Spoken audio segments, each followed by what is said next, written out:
પહેલાં તો વાત એ કે જંગલ અમને સાચવે છે કારણ કે આ ખૂબ આનંદ આવે છે અને નિજાનંદ આવે છે. હવે ઉઠવાની વાત છે કે અમે 4 વાગે ડેલી ઉઠી જઈએ છીએ. 4 વાગે ઉઠી અને અમે અહીંયા ધ્યાન, યોગ, વિપસ્સના કરીએ છીએ. એ અમને એનો આરાધના કરવી વધારે ગમે છે. પક્ષીઓના કિલકિલાટ અમને એ સાંભળવાના ગમે છે. મોબાઈલમાં જે સંગીત સાંભળીએ છીએ અને રૂબરૂ પ્રત્યક્ષ સાંભળીએ છીએ એમાં અમને ખૂબ અનેરો આનંદ આવે છે.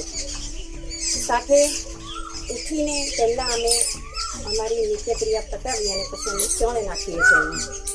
અલગ અલગ બ્લોકમાં ચણ નાખી દઈએ. પછી પાણી એના માટે ભરીએ છીએ અને પછી રોટલી બનાવીશું.